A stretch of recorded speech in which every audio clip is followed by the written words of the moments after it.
Iya. Berarti saya pindah ke Bumen ya? Iya. Oke. Sebelumnya ini selamat sore Mas Rofi. Sebelumnya kita di sini mau wawancara terkait organisasi TPS. Mungkin sebelumnya Mas Rofi bisa perkenalan diri juga. Ya, terima kasih atas kesunannya. Ini saya nama Rofi Ulmakrof, asal saya dari Bumen. Dalam hal ini saya mewakili Pemda 043 Kabupaten Bumen. Gitu. Untuk pertama nih Mas, yang ingin kita tanyakan itu gimana sih sejarah terbentuknya TPS? Oke. Sejarah terbentuknya Tapak Suci. Kalau Tapak Suci sendiri itu kan berdiri pada tanggal 31 Juli 1963. Tetapi jauh sebelum itu memang ada banyak catatan sejarah terkait pendirian Tapak Suci itu. Berawal dari Banjaran awalnya, ada namanya Perguruan Banjaran dari Banjarnegara. Di situ ada Kiai Haji Busro Suhada, yang mana awal cikal bakal keilmuan yang kita anut Tapak Suci kali ini. Dan dari perguruan Banjaran itu lahirlah sebuah perguruan waktu itu. Karena pada waktu itu, pada zaman dahulu itu, ketika seorang murid dia sudah bisa menjadi pendekar, sudah bisa mengalahkan gurunya mungkin, maka dia berhak untuk mendirikan perguruan sendiri pada waktu itu. Maka dari itu terbentuklah waktu itu ada perguruan namanya Cikauman. Cikauman itu perguruan yang berdiri, yang mana cikal bakalnya juga sama, awalnya adalah perguruan Banjaran itu di Banjarnegara. Kemudian Cikauman juga sama, dia sudah punya murid, muridnya juga sudah pendekar, dia bisa banyak ilmu dan sebagainya. Dia juga mendirikan perguruan lagi, namanya perguruan Seraroman. Seraroman sama, punya murid, kemudian mendirikan perguruan namanya Kaseku. Nah, Tapak Suci ini adalah gabungan dari ketiga perguruan ini, Cikauman, Seraroman, dan Kaseku. Kaseku ini didirikan oleh Kiai Haji Bari Irsyad, yang mana pada waktu itu dia juga sebagai pendiri Tapak Suci. Jadi waktu itu Bari Irsyad itu punya gagasan untuk menyatukan beberapa aliran ini yang sudah terpecah-pecah, padahal sumbernya adalah satu, adalah perguruan Banjaran. Dan juga dengan desakan para muridnya juga untuk bisa menyatukan, membuat kurikulum yang sah, yang bisa dipegang oleh semuanya. Akhirnya dengan keputusan dan kesepakatan ketiga perguruan ini, akhirnya memutuskan untuk mendirikan perguruan, yaitu namanya Tapak Suci. Itu di tahun 1963. Jadi catatannya adalah pendiri Tapak Suci adalah Bari Irsyad. Kadang kalau kita searching di Google itu kadang munculnya ada Busro Suhada. Padahal Busro Suhada ini adalah sumber awal keilmuannya, keilmuan dari perguruan Banjaran, Banjarnegara. Tetapi kalau yang mendirikan Tapak Suci adalah Bari Irsyad, yang menggabungkan ketiga perguruan tadi, Cikauman, Seraroman, dan Kaseku, di tahun 1963. Kemudian di tahun 1964 baru Tapak Suci ini disahkan sebagai organisasi otonomnya Muhammadiyah. Makanya muncullah namanya bukan cuma sekedar Tapak Suci, tapi ada tambahannya jadi Tapak Suci Putra Muhammadiyah. Begitu untuk secara singkatnya. Kalau kegiatan di Tapak Suci ada apa? Kalau kegiatan di Tapak Suci pastinya latihan. Karena seorang pesilat itu dia nggak akan jadi kalau dia nggak latihan. Yang dilatih apa? Yang dilatih banyak. Mungkin kalau teman-teman melihat program pencak silat itu pernah melihat apa ya, kayak ilmu kebal dan sebagainya, pernah ya? Pernah. Tapi Tapak Suci tidak mempelajari itu. Latihan kita mempelajari keilmuan yang begitu banyak, keilmuan itu pertingkatan ada, yang mana tingkatan tabak suci itu juga sangat banyak. Sabuknya ada 3, cuma 3 sebenarnya, kuning, biru, dan juga hitam. Kuning disebut sebagai siswa, biru adalah kader, hitam adalah pendekar. Kan tetapi di setiap warna ini nanti ada melatihnya sendiri-sendiri. Kuning ada melatihnya 4, biru 4, hitam ada melatihnya 5. Dan setiap mendapatkan satu melatih harus melalui sebuah ujian kenaikan tingkat. Jadi ketika nanti mengikuti UKT, ujian kenaikan tingkat, kita akan mendapatkan satu melatih jika lulus. Satu melatih jika lulus. Dan untuk mendapatkan 4 melatih berarti dalam jangka waktu kurang lebih kalau kita masih 4 tahun atau paling cepat 3 tahun lah. Itu baru melatih 4. Setelah melatih 4, kuning melatih 4, nanti baru bisa untuk mengikuti ujian lagi naik ke sabuk biru. Nah, biru ini yang disebut sebagai kader. Kader itu yang mana berhak untuk melatih. Ya, jadi nanti pelatih-pelatih tabak suci itu paling rendah sabuknya adalah sabuk biru kurus. Itu. Kemudian selain berlatih terkait keilmuan, yang mana ini tadi setiap tingkatan ada di siswa, di kader pun nanti ada keilmuan lagi yang harus dipelajari. Kemudian di pendidikan juga pastinya ada. Kita juga melatih prestasi. Jadi kalau teman-teman lihat juga atlet pencak silat timnas Indonesia itu kebanyakan adalah atlet tabak suci. Padahal di Indonesia itu punya banyak perguruan. Ya mungkin teman-teman pernah dengar lah PSAT, Bakanusa, Persinas Asa dan sebagainya. Nah, tabak suci salah satunya di situ. Dan tabak suci yang mendominasi atlet-atlet berprestasi di Indonesia. Begitu. Kalau untuk struktur organisasinya sendiri itu bagaimana ya, Mas? Struktur organisasi secara vertikal itu nanti ada pimpinan pusat. Pimpinan pusat yang mana berkedudukan di Yogyakarta. Kemudian di bawah pimpinan pusat ada pimpinan wilayah disebut sebagai Pimwil. Kemudian pimpinan daerah ini disebut sebagai Pimda, ini tingkat kabupaten. Dan di bawahnya adalah unit latihan. Jadi cuma 4 ini kalau sesuai dengan ADART. Ada pimpinan pusat, pimpinan wilayah tingkat provinsi, pimpinan daerah tingkat kabupaten. Bawahnya adalah unit latihan yang mana ada di setiap desa atau mungkin di sekolah-sekolah, di kampus dan sebagainya. Secara vertikal, secara horizontal pastinya nanti ada bidang yang menangani terkait perkaderan.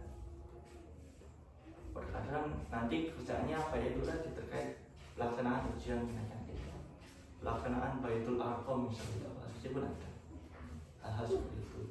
Kemudian juga ada bidang nantinya kaitannya dengan pembinaan prestasi tadi, kemudian terkait Al-Islam Muhammadiyahan dan sebagainya. Kalau secara horizontal gitu. Kalau menurut Mas Rofi sendiri, bagaimana posisi tabak suci ini sebagai pendukung keberhasilan tercapainya tujuan Muhammadiyah? Oke, ini kaitannya dengan dakwah ya, dengan dakwah. Kalau kita melihat Muhammadiyah kan dia berdakwah amar ma'ruf nahi mungkar. Kita di tabak suci pun sama pasti. Dan tabak suci itu kalau di sekolah Muhammadiyah memang diwajibkan sebagai ekstrakurikuler wajib. Nah, tabak suci apa yang dilakukan di situ? Kita bukan cuma sekedar untuk menanamkan ilmu fisiknya, olahraganya tidak, tapi kita malah lebih menekankan ke pendidikan karakternya. Itu kita kalau di sekolah. Kemudian kaitannya dengan dakwah Muhammadiyah, ya pasti kita berdakwah. Kalau kita melihat misal ortom lain ya, kayak di IPM ataupun di IMM, mungkin dia basisnya memang kebanyakan dia sudah mengenal Muhammadiyah. Tetapi kalau di tabak suci itu banyak dari mereka yang itu berasal dari non Muhammadiyah, dia nggak tahu Muhammadiyah, dia mungkin latar belakangnya bahkan non muslim pun ada gitu ya. Tapi dengan bergabung ke dakwah suci, ya itu berarti lahan dakwah kita ya. Dakwah yang mana bagaimana caranya kita mengajak kepada kebaikan, menanamkan nilai-nilai akhlak, iman dan sebagainya. Karena motor di dakwah suci kan dengan iman dan akhlak. Dengan iman dan akhlak saya menjadi kuat, tanpa iman dan akhlak saya menjadi lemah. Jadi pondasi utama kita adalah iman dan akhlak.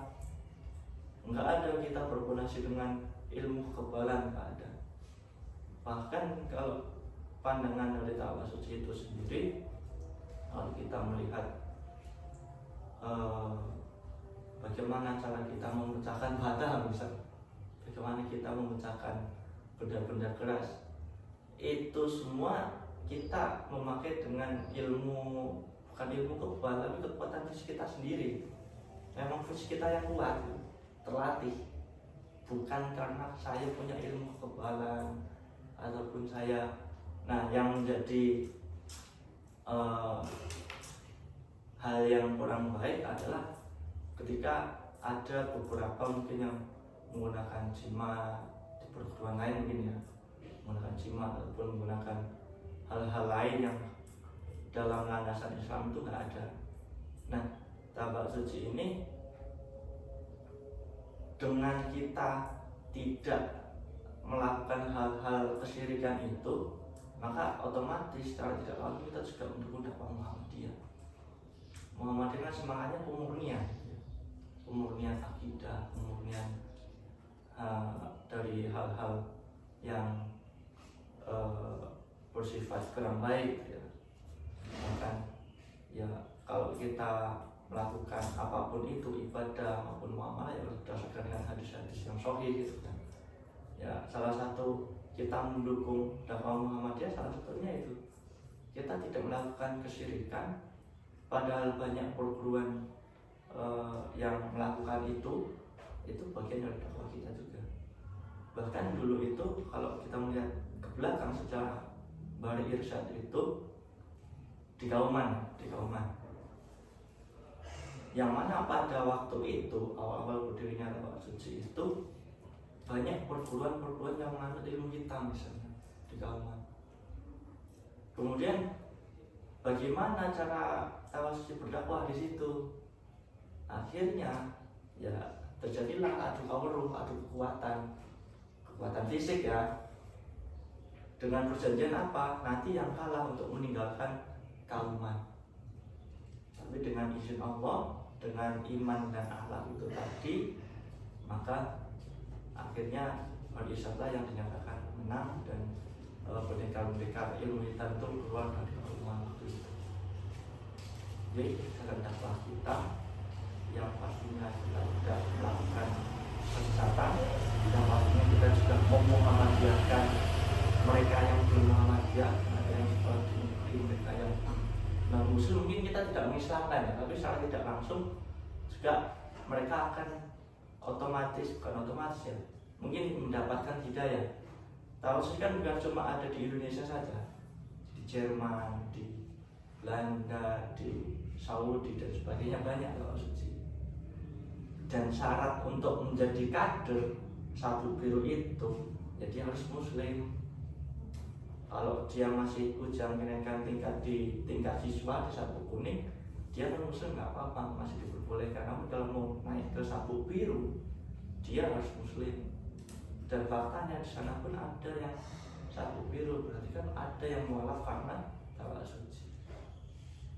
Begitu sih. Mungkin kurang jelas atau gimana boleh tanyakan lagi, karena memang agak muter-muter ini.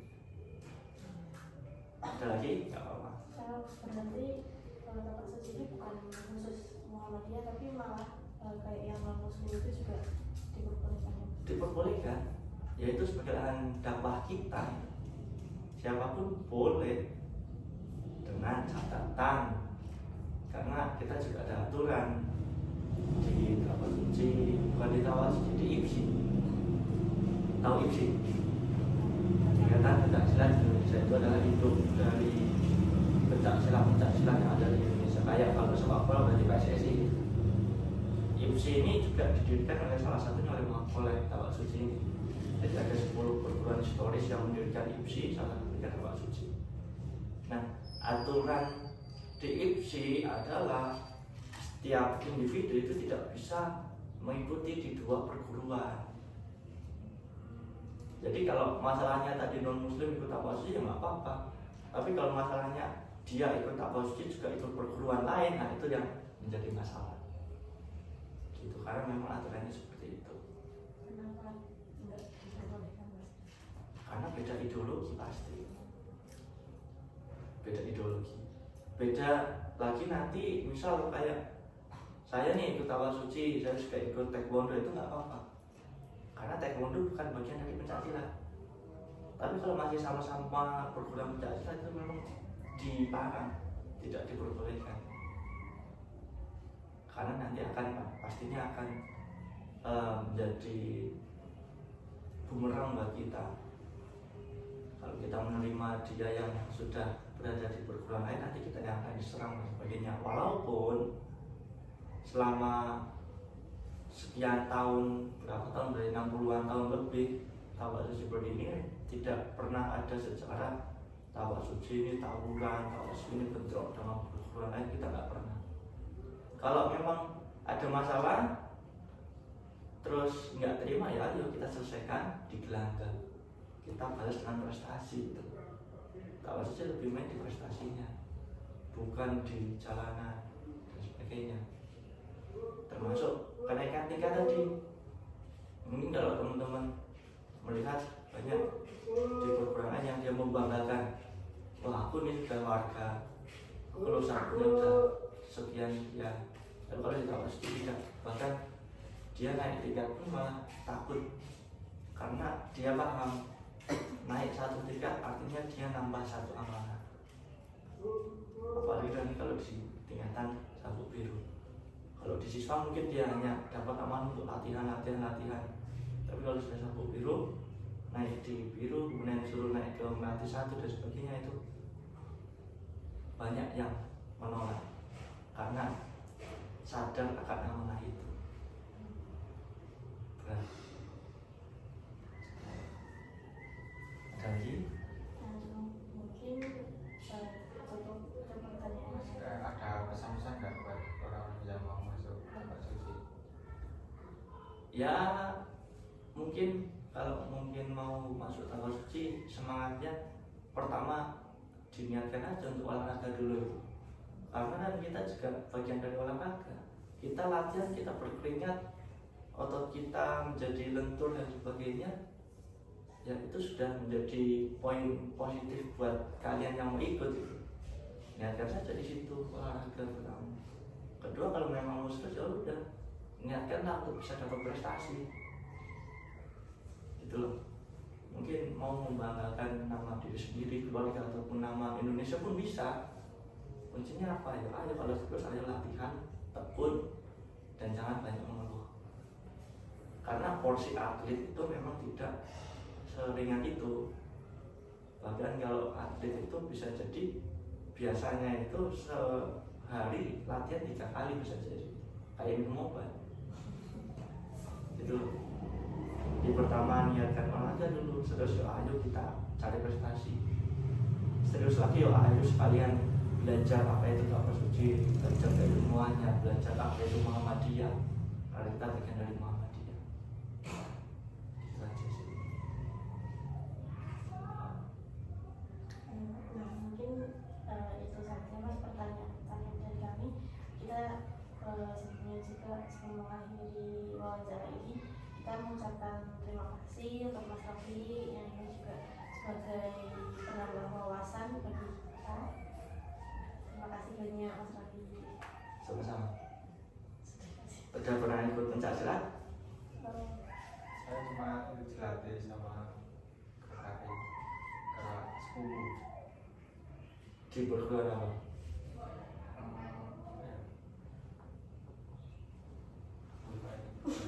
Aduh, mana Udah lama masa SD. SMP. Maksudnya ikut latihan aktivitasnya gitu. Ya, kamu pernah Dulu SD pernah. Bapak Suci? Enggak, apa namanya, merpati putih. Merpati putih. Tapi ya cuma ikut ekstra itu. Terus pas SMK PSHD tapi cuma 2 kali berangkat, gak kuat. Ya, intinya kalau itu Pak Suci itu yang pasti kita menghilangkan hal-hal yang berbau kesyirikan itu aja sih. Walaupun mungkin banyak orang itu tidak sadar gitu loh. Kan kalau di Muhammadiyah itu kan semuanya pemurnian. Tahajud bid'ah rokok harus dihapuskan, apalagi kesyirikan. Itu aja sih. Mas Rofi sendiri ikut TKI sudah berapa lama? Saya dari SMK Berarti udah berapa tahun? 2017, berarti 9 tahun. Lama. 9 tahun itu belum lama itu. Belum lama. Kalau pendekar-pendekarnya itu, pendekar kalau itu pasti berjenggot, pasti udah kakek-kakek. Kenapa ya? Karena itu tadi naik itu bukan banyak yang nggak mau naik karena takut amanah itu pertama. Yang kedua, jenjangnya pun jauh. Kalau siswa tadi kan sabuk kuning setahun sekali, udah 4 tahun itu sampai biru, 5 tahun bahkan. Cepet-cepetnya 4 tahun, 3 tahun lah, cepet banget itu kan. Sabuk biru. Biru nanti naik satu melati itu minimal 2 tahun sekali. Itu pun kalau mau, kalau nggak mau. Berarti nggak ada kewajiban yang mana? Kamu udah berapa tahun? Nah, kalau di ikrar Bapak Suci itu kan ada 6. Ikrar yang nomor 5 itu kan patuh dan taat terhadap peraturan-peraturan serta percaya pada kebijaksanaan pimpinan. Jadi ya memang kita nggak diwajibkan, tapi kalau nanti pimpinan sudah mengatakan berangkat UKT, ya harus berangkat karena ada ikrar itu, harus patuh dan taat. Kalau waktu menjabat kayak di Bida atau maksudnya pimpinan-pimpinan itu minimal sabuknya apa? Sabuk biru, sabuk biru. Karena kader itu yang disebut sebagai anggota. Siswa itu ya hanya siswa saja, belum sebagai anggota resmi. Gitu sih.